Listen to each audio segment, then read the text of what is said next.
Welcome to Ask Loz, the video series where I answer your most pressing manifestation questions. This week is about a person who was with someone for 5 years and they were ready to get engaged, and she even found the ring, and then it all went to shit. Let's get into it. So guys, if this sounds like you, if you've been in a long-term relationship and then suddenly everything's gone bad and you can't work out what you were thinking that caused that, this is the video for you. Now, you might not understand why I even said that. What caused that? You'd be thinking, well, that was their decision. They chose to leave me, didn't they?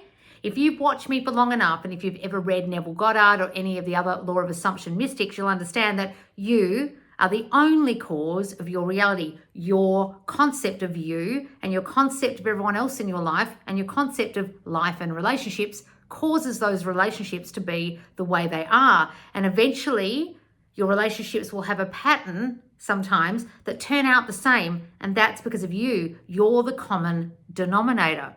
So to figure out why it's happened, you have to investigate what you were actually subconsciously thinking in the back of your mind that caused the situation. And then you can undo it and change it. Like reverse thinking.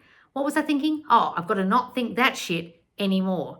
So if you guys want to ask me your questions, you've got a similar situation, or you want commitment, or you're single at the moment, or you're just trying to get your specific person back, or get your career on track, or your money situation's gone bad, ask me your question through an Ask Loz form on my website, and I will answer you like this on YouTube the following week with a video. Now, this person's video was a bit delayed because they actually didn't give me enough detail. So what I've done in the form is I've actually extended it. There was a character limit, just so you guys didn't tell me too much about your situation, about the circumstances, because if you've ever watched any manifestation coaches in your whole life, you'll understand that circumstances don't matter. And that's why I put a really strict character limit on the question you're asking me and the situation or the circumstances telling me a bit more detail. I literally wanted you to only tell me a bit more detail, and so many of you want to send me a goddamn essay as if that's important. And there's a section for childhood, so I've extended that to make that slightly bigger and the circumstances area slightly bigger. But the thing that keeps happening is a lot of you tell me the wrong things. You're telling me stuff in your childhood that's actually not what I need to know. So if you've ever watched me before, you'll understand, and if you've ever gone to a psychologist, you'll understand that the years from being born to 7 are your formative years where your subconscious is formed. That's why they're called formative. They're forming you. They're forming the you are, your concept of yourself. And what happens in those years, the experiences, what you hear, what you see, what you feel, will form you. It's not really what happens after. Yes, what happens after is important, but that is based on the you already are by the age of 7. You understand? So what this person's done is they've actually told me a whole lot of childhood stuff that would have happened after 7 that's kind of irrelevant. What I need to know is, why was that happening after the age of 7? And a lot of you don't even realize that, and you're telling me stuff that's kind of irrelevant. I really need to know, when I ask about your childhood stuff, about your parents or your caregivers. I need to know what they were like, how they treated you, what your family situation was like. And a lot of you won't know before the age of 7 what it was like, but you'll be able to tell me what your parents were like. Were they strict? Were they kind? Were they loving? Were they affectionate? Were they never there? Did your dad leave you when you were 2? What happened with your parents, and what were they like with you? What were your siblings like? What was your family situation like as a child? What events happened, like someone dying or you being sick or someone else being sick, that would have affected you and formed the you that you now are, that then caused all the other events that happened in childhood, like being bullied or being left out or being accused of things like this person was.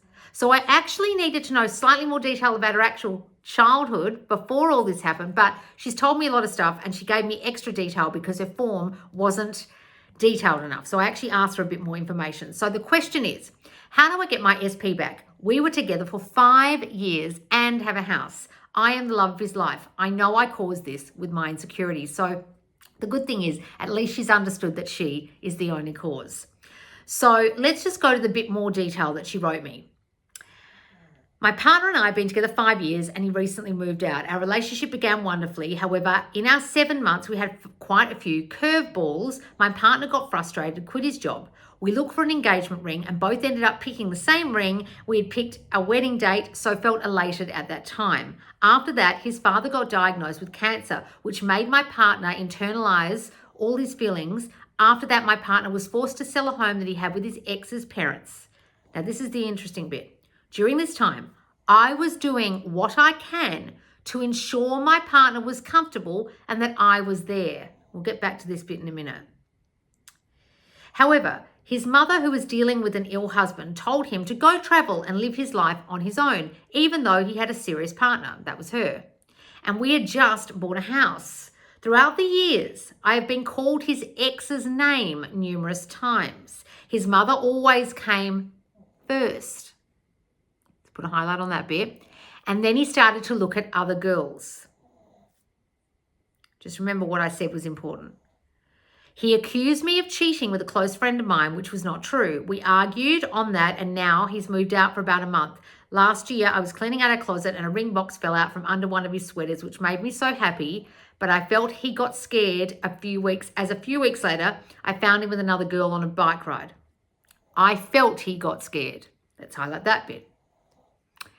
I know my old thoughts have caused this and have been working on it. This is where I found Loz and have been listening to the videos to help me understand the bottom source of my triggers. Now, the great thing is that she's done the love course, so she knows what her love modes are, and her strongest mode is thinking she won't be loved.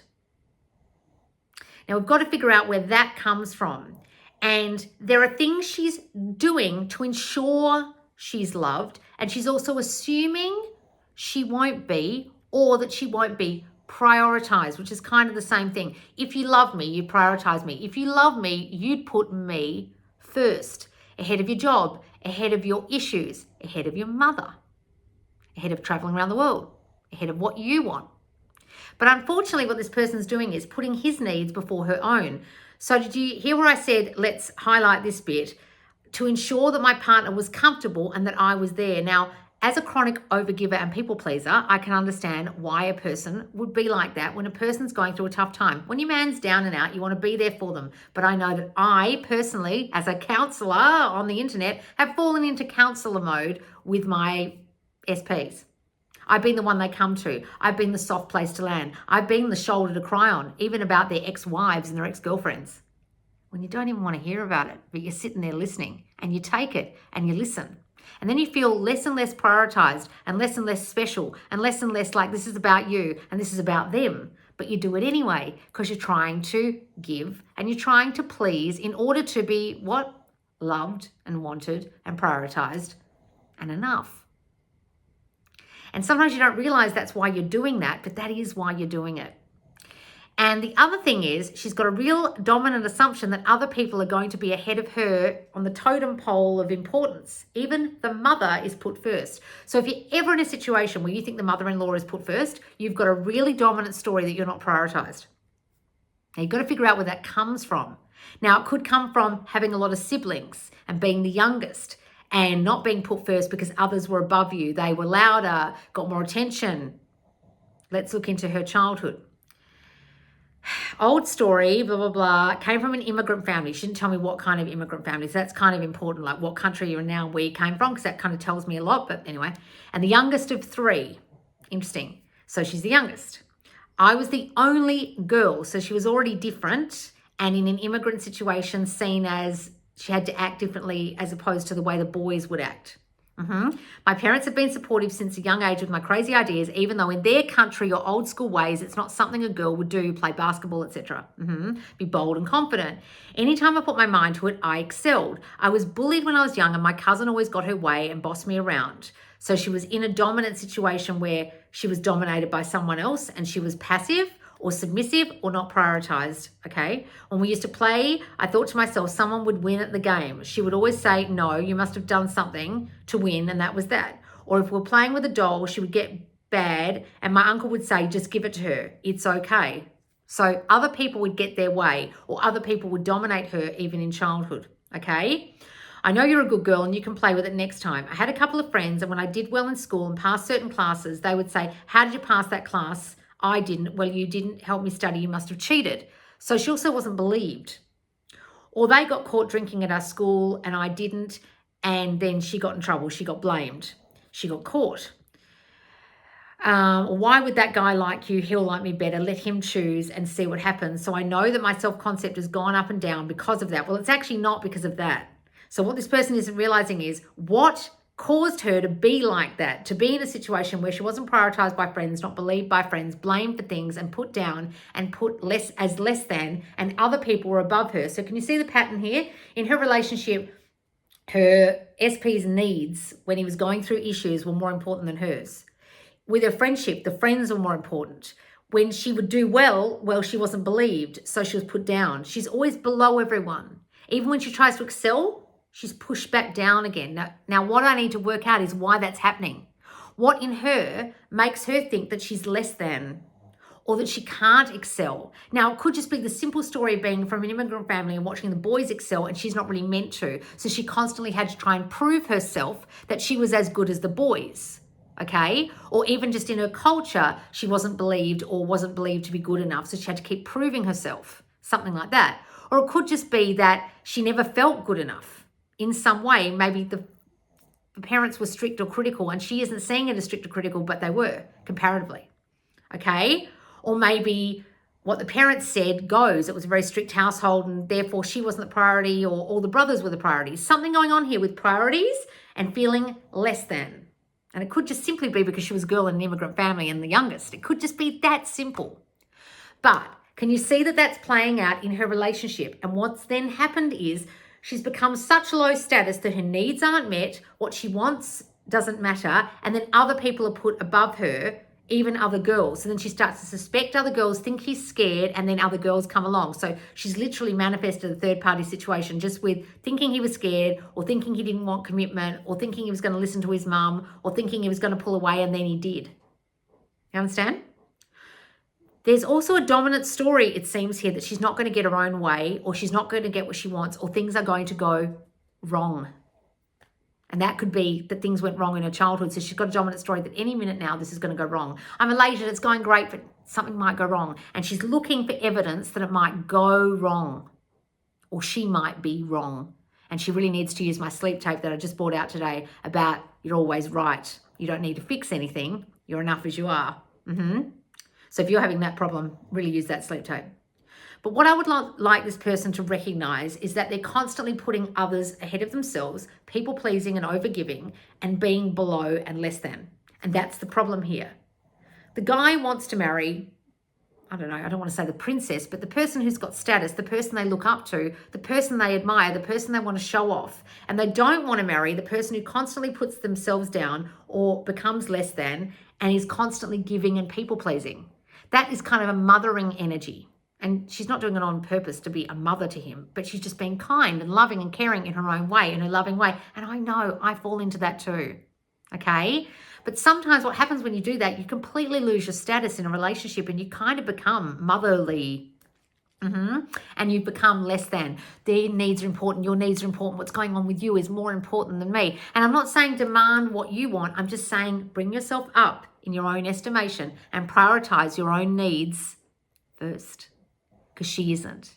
And her needs in any of these stories isn't coming first. Everyone else's needs seems to be coming first. So what I would like this person to do is start to identify where she's not putting her needs first and not prioritizing herself in any situation, whether it's with family, with work, with this SP, in any friendships, anything. And she'll start to see a pattern where she's not putting herself first and she's allowing people to bowl her over, to walk all over her and put themselves above her. And that's the status problem that's happened in this relationship. And that's why she's not being prioritized and why she's even been called her ex's name, like her SP's ex's names. They're not even saying her own name. She's actually been called something else. Like, you're not important.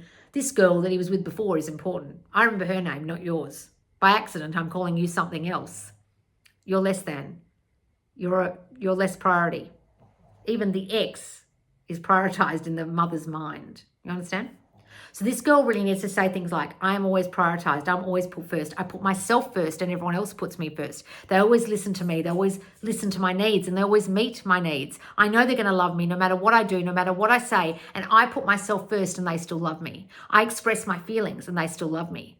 I can be above them and they'll still love me. I don't need to pander to them or overgive or people please. I don't need to please them for them to love me. I don't need to do anything for anyone to love me. I'm enough as I am. I can just sit back and be admired and adored and loved just as I am, and I don't need to do anything or be anything for you to love me.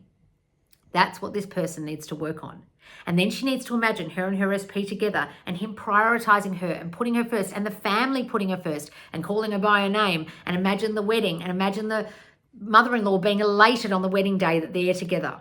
Them back in their old house, her with a ring on her finger, all those things that would imply she is with her SP and everything is as she wants it.